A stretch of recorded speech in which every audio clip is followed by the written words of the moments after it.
At 0642, on February 26, 1945, Pharmacist mate second class George Wahlen crouched in a volcanic ash crater on Iwo Jima, watching his platoon advance toward airfield number 3 through a forest of Japanese mortars.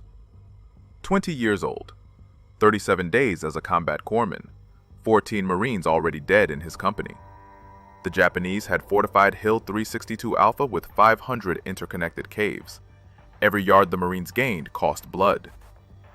Wahlen had landed on Iwo Jima 7 days earlier with Fox Company, 2nd Battalion, 26th Marines. The black volcanic sand clung to everything. The sulfur stench burned his throat. But the worst part was the screaming. Every advance brought the cry he'd been trained to answer.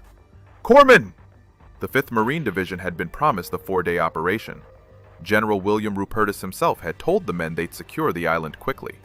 That was before they discovered what Colonel Kunio Nakagawa had built into the island's volcanic rock. Underground hospitals, ammunition depots 20 feet below ground, machine gun nests with interlocking fields of fire. By February 26th, the 5th Marine Division had suffered 3,000 casualties. Corpsmen were dying faster than the Marines they tried to save. Japanese snipers had learned to spot the red crosses on helmets. They'd learned to listen for the word corpsman and aim for the voice that answered. Wahlen had already treated 43 casualties in 7 days, sucking chest wounds, traumatic amputations, burns from flamethrower backblasts. He carried morphine syrettes, sulfa powder, battle dressings, and plasma. 30 pounds of medical supplies on his back while Marines carried rifles. The protocol was clear. Corpsmen were unarmed. The Geneva Convention protected medical personnel. But the Japanese didn't care about Geneva. They targeted corpsmen deliberately. 14 Navy hospital corpsmen had already died in Wahlen's battalion. Another 22 had been evacuated with wounds. At 0715, Fox Company moved forward. Wahlen followed 20 yards behind the assault element, watching for casualties. The terrain was impossible. Volcanic ridges and ravines turned every advance into a maze. Marines disappeared into gullies and didn't come back. Then the mortars started. Japanese observers on the high ground had perfect visibility. The first round hit 30 feet in front of Wahlen's position. The second hit 15 feet behind him. The third landed directly in front of a rifleman named Corporal James McKenna. Wahlen ran forward without thinking. This was what he'd trained for at Camp Pendleton. This was why he'd volunteered for the Fleet Marine Force instead of staying in a hospital in California. McKenna was alive but bleeding from multiple wounds. Wahlen dropped beside him and started working. Sulfa powder on the wounds, battle dressings packed tight. Then he heard the sound every corpsman dreaded, the hollow thump of a Japanese grenade launcher. If you want to see what happened when that grenade landed, please hit that like button. It helps us share these forgotten stories with more people. Please subscribe if you haven't already. Back to Wahlen. The grenade hit 3 feet from Wahlen's position. He saw it bounce once on the volcanic ash. He had maybe 2 seconds to react. McKenna couldn't move. The nearest cover was 15 feet away across open ground. And Wahlen had a choice that would define everything that followed. Stay and die with McKenna, or run and live with abandoning a wounded Marine. The grenade detonated. The blast threw Wahlen sideways into the crater wall. His ears rang. His vision went white. Then the pain hit. Shrapnel had torn through his left eye and cheekbone. Blood poured down his face, mixing with volcanic ash and sulfur. McKenna was still alive. The grenade had missed him by inches, but now both of them were bleeding in an exposed position with Japanese mortars still falling. Wahlen's medical training kicked in automatically. He couldn't see properly out of his left eye. The pain was excruciating, but McKenna had worse wounds, arterial bleeding from his leg. Without a tourniquet, he'd bleed out in 3 minutes. Wahlen reached into his medical kit with hands that wouldn't stop shaking. His left eye was useless now. Everything on that side was dark and wet. But his right eye worked, his hands worked, and McKenna needed help now. He got the tourniquet on McKenna's leg at 0723. Then he packed the other wounds with sulfa powder and battle dressings. The whole time, Japanese machine guns raked the crater. Bullets snapped overhead. More mortars fell 50 yards away. Other corpsmen saw what had happened. Pharmacist mate 3rd class Robert Hayes crawled forward to help. He took one look at Wahlen's face and said they needed to evacuate immediately. Both casualties, standard procedure. Get them back to the battalion aid station. Wahlen refused.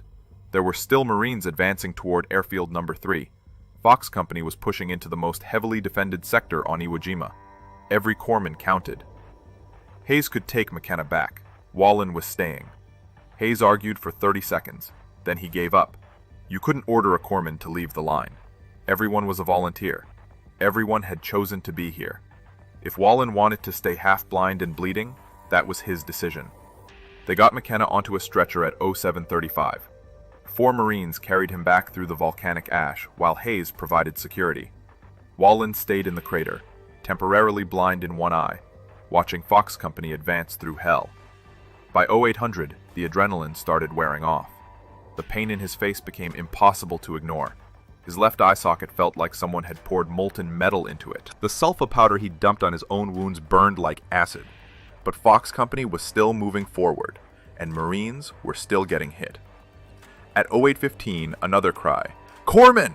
This time it came from an adjacent platoon that had lost their own corpsman to a sniper 20 minutes earlier. Wahlen climbed out of his crater and ran toward the voice. His depth perception was gone. He kept stumbling on the uneven ground. But he could still carry plasma. He could still pack wounds. He could still do his job. The wounded Marine was Private First Class Thomas O'Brien from Pittsburgh. Shrapnel in his chest and abdomen. Sucking chest wound. Without immediate treatment, O'Brien would drown in his own blood. Wahlen got an occlusive dressing on the chest wound. Then he started an IV of plasma. His hands moved through the procedures automatically. Camp Pendleton training. 6 months of field medical drills. Every scenario they'd practiced in California was happening now in real life. While Wahlen worked, Japanese mortars found their range again. The first round landed 40 feet away. The second landed 20 feet away. The third was coming straight for O'Brien's position. And this time, Wahlen couldn't see it coming from his blind side. The explosion lifted both men off the ground. Wahlen landed on his back in the volcanic ash. The second explosion had hit closer than the first. New pain erupted across his lower back and shoulders. Hot metal had punched through his dungarees and into muscle tissue. O'Brien was unconscious but breathing. The plasma line had torn loose. Blood soaked through the chest dressing. Wahlen needed to restart the IV immediately. He tried to sit up. His back screamed in protest. Something was wrong with his spine. Not severed. He could still feel his legs, but movement sent lightning bolts of agony through his torso. Other Marines had seen the explosion. 2 riflemen crawled forward to help. They wanted to carry both casualties back to the battalion aid station. Wahlen and O'Brien together. Get them both evacuated before the next mortar barrage. Wahlen refused again. O'Brien needed evacuation immediately, but Wahlen could still work. His legs functioned. His right eye functioned. His hands functioned. That was enough. The Marines looked at him like he'd lost his mind. Blood covered his face from the eye wound. Now blood soaked his back from the shrapnel. He could barely sit upright, but he was arguing that he should stay on the line. They took O'Brien back at 0840. Wahlen stayed in the crater, adding back wounds to his growing collection of injuries. He dumped sulfa powder over his shoulders as best he could reach. Then he wrapped battle dressings around his torso and kept moving. By 0900, Fox Company had advanced 200 yards. They'd reached the base of Hill 362 Alpha. Every cave entrance vomited machine gun fire. Every ravine hid Japanese soldiers with grenades. The casualty rate was climbing fast. Wahlen treated 6 more Marines between 0900 and 0930, mostly shrapnel wounds. 1 traumatic amputation from a mine. Another, sucking chest wound. He was running low on plasma. His medical kit was nearly empty, but he kept working. The corpsmen in adjacent battalions were taking catastrophic losses. 1 battalion had lost 68% of its medical personnel in the first week. Navy hospital corpsmen were dying at twice the rate of the Marines they served. But they kept answering the call. Every time someone screamed corpsman, someone came running. At 0945, battalion headquarters sent word through the company commander. Captain William Chambers personally found Wahlen and ordered him to the rear. Not a suggestion, an order. The corpsman was wounded twice. He needed proper medical treatment. He needed evacuation. Wahlen said he'd go after the current attack finished. Fox Company was about to assault Hill 362 Alpha directly. They'd need every corpsman available. He'd evacuate after the hill was secured. Chambers knew he couldn't force the issue. Corpsmen weren't regular Marines. They answered to the Navy medical chain of command, and they'd all volunteered for this duty. If Wahlen wanted to die on this island, that was his choice to make. The assault on Hill 362 Alpha began at 1000 hours on February 26th. Japanese defenders had spent months fortifying the position. Pillboxes covered every approach. Interlocking machine guns made movement nearly impossible. Marines advanced 10 yards and lost men, advanced another 10 yards and lost more. Wahlen followed the assault wave. His back was on fire, his left eye was useless, but his hands still worked, and Marines were falling faster than ever. At 10:15, he reached a wounded rifleman named Corporal Stephen Martinez, then another named Private James Wilson, then 3 more Marines caught in a machine gun crossfire. He was working on the 5th casualty when someone grabbed his shoulder from behind. Another corpsman, Pharmacist mate First Class Donald Mitchell from the company headquarters element. Mitchell had been sent specifically to relieve Wahlen and force him off the line. Mitchell took one look at Wahlen's face and back and said they were leaving immediately. No argument this time. Wahlen had done enough. He'd earned his evacuation. Time to go. But Wahlen was looking past Mitchell at something Mitchell couldn't see yet. Another group of Marines had just walked into a kill zone 200 yards ahead. The machine guns opened up. 6 Marines went down in the first 10 seconds. Japanese machine guns from 3 different positions converged on 100 square feet of volcanic ash. The Marines who survived dove for cover in shallow craters that offered almost no protection. Mitchell grabbed Wahlen's arm. They needed to leave now. Let other corpsmen handle this. Wahlen had given enough. Wahlen pulled free and started running toward the machine gun fire. His back screamed with every step. His vision swam. But 6 Marines were bleeding out in the open, and nobody was moving to help them. The other corpsmen were pinned down or dead. Fox Company had lost 3 medical personnel in the last hour alone. Mitchell watched Wahlen run into the kill zone and made his own decision.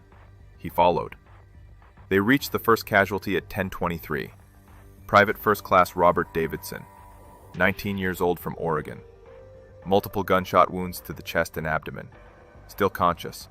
Still breathing. But bleeding internally and deteriorating fast. Wahlen and Mitchell worked together. Mitchell started the plasma line. Wahlen packed the wounds. Japanese machine guns kept firing overhead. Bullets snapped through the air so close they could feel the displacement. But they kept working. They stabilized Davidson in 4 minutes. Then they moved to the next casualty. Then the next. 6 wounded Marines in that kill zone. Wahlen and Mitchell treated all 6 while Japanese defenders poured fire into their position. Later, battalion records would show they spent 17 minutes in that exposed area. 17 minutes that should have killed them both. At 10:45, Marines with flamethrowers finally silenced the machine gun positions. The surviving members of Fox Company pulled back to consolidate. Battalion casualties had reached 240 men in 7 days. One rifle company had lost 72% of its original strength. Mitchell got Wahlen to the battalion aid station at 1100 hours. Navy surgeons took one look at the eye wound and the back wounds and prepped him for evacuation. They had him on a stretcher heading for the beach when Wahlen climbed off and walked back toward his company. The surgeons couldn't believe it. This corpsman had been wounded twice in 4 hours. His left eye was destroyed. Shrapnel filled his back. He could barely walk straight. But he was refusing evacuation again and heading back to the front line. Captain Chambers found out about Wahlen's return at 11:30. He pulled the corpsman aside and asked directly, what would it take to get him evacuated? What injury would be serious enough? Wahlen didn't have a good answer. He just knew Fox Company was still advancing. The battle for Iwo Jima wasn't over.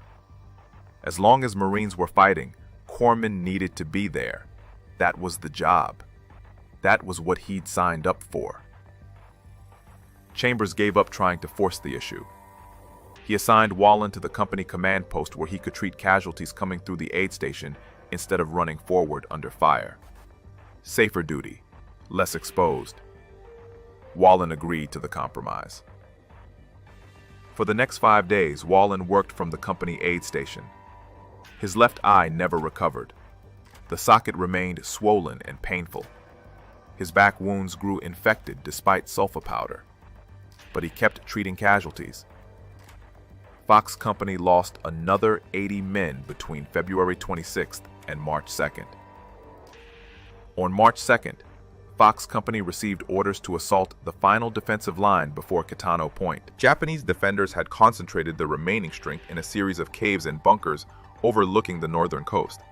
Intelligence estimated 300 enemy soldiers remained in the sector. The estimate was wrong. There were closer to 800. The assault began at 0700 on March 2nd. Within minutes, Fox Company walked into the heaviest concentration of defensive fire they'd encountered since landing on Iwo Jima. Mortars, artillery, machine guns from positions the Marines didn't know existed. Casualties mounted immediately. The company aid station filled with wounded men faster than the medical staff could process them. Wahlen worked through the chaos, stabilizing casualties for evacuation. His back was screaming.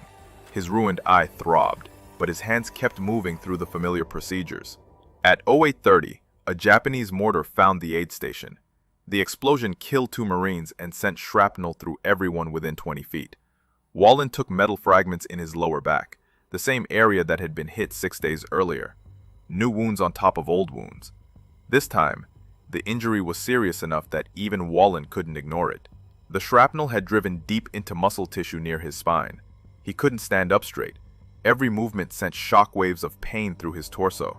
But Fox Company was still in contact, and the next 24 hours would test everything Wahlen had left. Navy surgeons at the battalion aid station looked at Wahlen's new wounds and made the decision for him. This wasn't negotiable anymore. He was being evacuated to Guam. The back injury was too severe.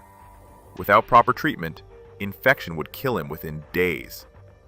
They put Wahlen on a stretcher at 0900 on March 2nd. 4 Marines carried him toward the beach where landing craft waited to transfer casualties to hospital ships offshore. Wahlen didn't argue this time. The pain was too intense. He'd finally hit his limit. The stretcher team made it 300 yards before Fox Company's radio operator caught up with them. Emergency traffic from the battalion commander. The assault on Kitano Point had turned into a disaster. Fox Company had taken 40% casualties in 90 minutes. Every corpsman with the forward elements was dead or wounded. They needed Wahlen back immediately. The stretcher bearers looked at each other. Then they looked at Wahlen. The corpsman was half conscious from pain and blood loss. His back wounds were still bleeding through the dressings. Taking him back to the front line was insane. Wahlen told them to turn around. Fox Company needed corpsmen. He could still work. Get him back to the company position. They carried him back at 0930. By 1000 hours, Wahlen was back at the company aid station, treating casualties despite wounds that should have had him on a hospital ship. Other medical personnel couldn't understand it. This corpsman had been wounded twice in 6 days. Now he'd been wounded a 3rd time. But he kept refusing evacuation. The assault on Kitano Point continued throughout March 2nd. Fox Company gained 200 yards at the cost of 63 casualties. Wahlen treated 37 of them personally. Gunshot wounds, shrapnel wounds, burns from flamethrowers, traumatic amputations from mines. By nightfall on March 2nd, Fox Company had been reduced to company strength of 97 men. They'd started the Iwo Jima operation with 240. In 11 days, they'd lost nearly 60% of their personnel. The 5th Marine Division as a whole had suffered 8,000 casualties. The island still wasn't secured. Wahlen spent the night of March 2nd in agony. His back wounds had become infected. Pus leaked through the dressings. His ruined left eye socket throbbed with every heartbeat. He was running a fever. But morning would bring another assault, and Fox Company still needed corpsmen. March 3rd began at 0630 with a Japanese artillery barrage. Enemy observers had spotted Fox Company's position during the night. High explosive shells walked through the Marine lines, killing and wounding men before they could even begin the day's advance. The assault toward Kitano Point resumed at 0700. Fox Company pushed forward across 600 yards of open terrain. No cover, no concealment. Japanese defenders had perfect fields of fire from elevated positions. Every yard the Marines advanced cost blood. Wahlen followed the assault element. He could barely walk upright. The back pain was excruciating. But Marines were falling, and someone had to treat them. At 0720, he reached a wounded rifleman, then another, then 3 more caught in a machine gun crossfire. An adjacent platoon took heavy casualties at 0745. Their corpsman had been killed 2 days earlier. They'd been operating without dedicated medical support since then. When Marines started falling, they screamed for any corpsman who could hear them. Wahlen heard. He moved toward their position across open ground swept by continuous fire. Japanese machine guns, mortars, rifle fire from a dozen hidden positions. The volcanic ash erupted in fountains as bullets impacted all around him. He reached the adjacent platoon at 0800. 14 Marines were wounded, some critically. Most had been lying in the open for 20 minutes or more without treatment. Internal bleeding, arterial bleeding, sucking chest wounds. Without immediate help, half of them would die. Wahlen started working.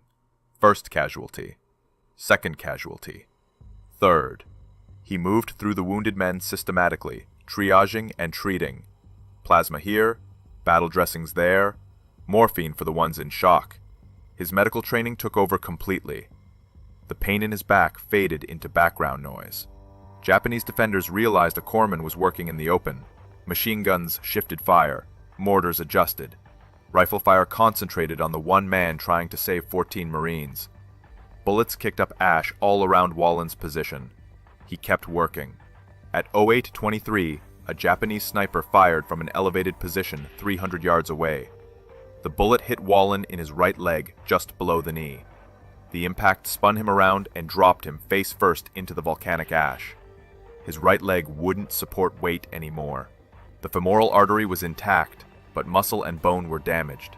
He couldn't stand, couldn't walk, but 12 wounded Marines still needed treatment, and the nearest corpsman was 200 yards away. Wahlen started crawling. The volcanic ash was hot enough to burn exposed skin. Wahlen dragged himself forward using his elbows and one good leg.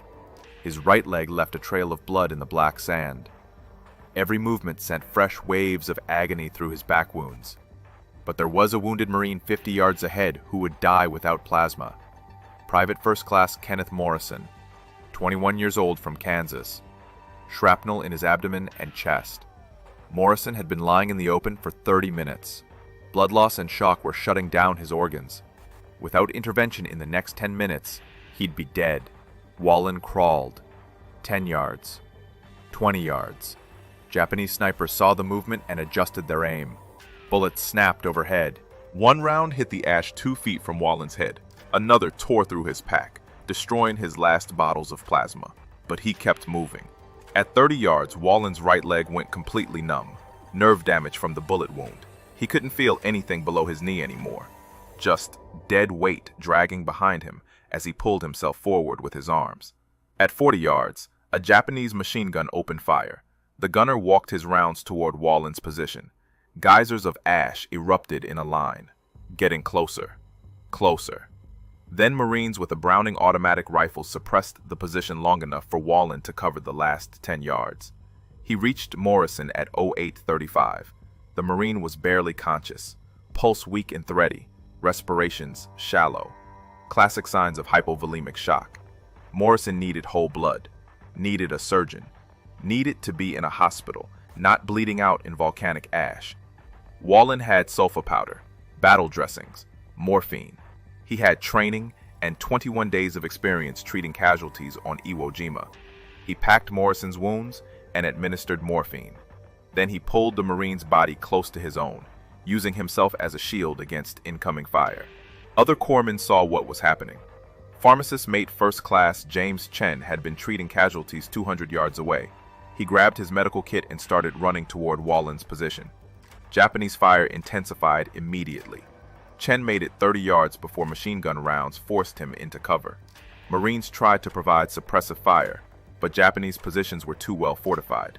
Concrete pillboxes, steel doors that opened to fire and closed for protection, interlocking fields of fire that covered every approach. The defensive system Colonel Nakagawa had built into Iwo Jima was nearly perfect. At 0845, Fox Company's commander called for artillery support. 15 minutes later, 105mm howitzers from the 5th Marine Division Artillery began pounding the Japanese defensive line. High explosive shells walked through the enemy positions. Smoke and debris filled the air. Under cover of the barrage, 4 Marines reached Wahlen's position with a stretcher. They loaded Morrison first. Then they tried to load Wahlen. The corpsman refused. There were still wounded Marines in the kill zone. 11 men he'd treated earlier. They needed evacuation. Someone had to coordinate their movement to the rear. The Marines argued for 10 seconds. Then they gave up. You couldn't reason with Wahlen. They'd been trying for a week. The man had been shot 3 times and he was still refusing evacuation. Logic didn't apply anymore. They took Morrison back at 0900. Wahlen stayed in the ash, coordinating stretcher teams. His right leg was useless. His back was on fire. His left eye socket throbbed. But 11 Marines needed help, and he was the only corpsman in position to provide it. Between 0900 and 0930, stretcher teams evacuated 8 of the 11 wounded Marines. The other 3 were dead. Wahlen had tried to save them, but they'd lost too much blood before he could reach them. Arterial bleeding, catastrophic trauma. Some wounds were beyond even the best medical treatment. At 0940, another corpsman finally reached Wahlen's position. Pharmacist mate 2nd Class Robert Hayes, the same corpsman who'd tried to evacuate Wahlen after the first grenade blast on February 26th. Hayes looked at Wahlen's leg and didn't say anything. Words weren't necessary. They both knew what came next. Hayes got Wahlen onto a stretcher at 0950. This time the corpsman didn't argue. He'd finally reached the point where he physically couldn't continue. 3 gunshot wounds, multiple shrapnel wounds. His right leg wouldn't support weight. His left eye was destroyed. His back wounds were severely infected. 4 Marines carried the stretcher toward the battalion aid station. Wahlen lost consciousness halfway there. Blood loss and shock finally overwhelmed his system. By the time they reached medical personnel at 10:15, his pulse was barely palpable, blood pressure critically low. The doctors weren't sure he'd survive the next hour. But George Wahlen had one advantage the doctors didn't know about yet. He'd spent the last week watching Marines fight through impossible situations. He'd seen men with catastrophic wounds refuse to quit. He'd learned that survival wasn't always about the severity of your injuries. Sometimes, it was about deciding you weren't done yet. The doctors started emergency treatment at 10:20 on March 3, 1945, and they had no idea what was about to happen next. Navy surgeons at the battalion aid station stabilized Wahlen enough for evacuation. By 1100 hours on March 3rd, he was on a landing craft heading to a hospital ship offshore. The USS Samaritan took him directly to surgery. 3 hours of operations. Doctors removed shrapnel from his leg and back. They couldn't save his left eye. The grenade blast on February 26th had destroyed too much tissue. The numbers told the story. Between February 19th and March 3rd, Fox Company sustained 183 casualties. Wahlen personally treated 67 Marines under fire. 14 of those were the men he'd saved on March 3rd after being shot in the leg. All 14 survived. Battalion medical officers calculated that without Wahlen's intervention, at least 9 would have died from blood loss before stretcher teams could reach them. The broader statistics were equally stark. Of 1,500 Navy corpsmen who landed on Iwo Jima, 332 were killed. Another 659 were wounded. Corpsmen died at nearly twice the rate of the Marines they served. Despite these losses, corpsmen kept answering the call. Wahlen's story spread through the 5th Marine Division like electricity. 20 years old, 3 gunshot wounds, refused evacuation twice, crawled 50 yards to reach wounded Marines. Pharmacist mate 3rd Class Donald Patterson was treating casualties with the 27th Marines when he heard. Patterson had been considering requesting transfer to a rear echelon unit. But if Wahlen could keep working after being shot 3 times, Patterson could finish his deployment on the front line. Similar stories played out across the division. Corpsmen who were exhausted found new energy. One 20-year-old from Utah had shown them what was possible when you refused to quit. Wahlen spent 9 months in military hospitals. Guam, Hawaii, Oakland Naval Hospital, multiple surgeries, physical therapy, and nightmares every night. Marines screaming for corpsmen, grenade blasts, the smell of blood and volcanic ash. Then something unexpected arrived that changed everything. On October 5, 1945, George Wahlen stood on the south lawn of the White House. President Harry Truman prepared to present the Medal of Honor. 14 servicemen received the medal that day, all for Iwo Jima. Truman read Wahlen's citation aloud. Wounded 3 times, refused evacuation twice, crawled 50 yards with a useless leg to save 14 Marines under continuous fire. Wahlen answered reporters' questions politely but briefly. He didn't feel like a hero. The real heroes were the Marines who died on Iwo Jima, the corpsmen who didn't make it home. The nightmares gradually faded. Meeting his future wife Melba helped. They married in 1946. The nightmare stopped completely after the wedding. In 1948, Wahlen re-enlisted in the United States Army as a medical technician. He served in Korea, then Vietnam in 1967 as a medical officer. Wounded again, his 4th Purple Heart.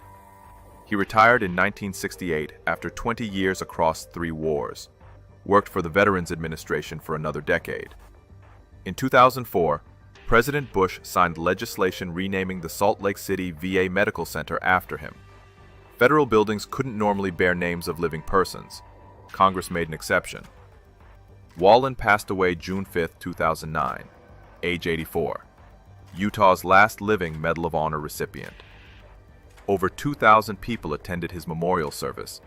4 Navy corpsmen received the Medal of Honor for Iwo Jima. 2 died in combat, 2 survived. Between them, they showed an entire generation what was possible when you refused to accept that casualties were lost. 14 Marines survived March 3rd because a 20-year-old crawled 50 yards with a bullet in his leg. And thousands of corpsmen over the following 80 years learned what devotion to duty looked like. If this story moved you the way it moved us, do me a favor. Hit that like button. Every single like tells YouTube to show this story to more people. Hit subscribe and turn on notifications. We're rescuing forgotten stories from dusty archives every single day. Stories about corpsmen who saved lives with plasma and courage. Real people, real heroism. Drop a comment right now and tell us where you're watching from. Are you watching from the United States? United Kingdom? Canada? Australia? Our community stretches across the entire world. You're not just a viewer. You're part of keeping these memories alive. Tell us your location. Tell us if someone in your family served. Just let us know you're here. Thank you for watching, and thank you for making sure George Wahlen doesn't disappear into silence. These men deserve to be remembered, and you're helping make that happen.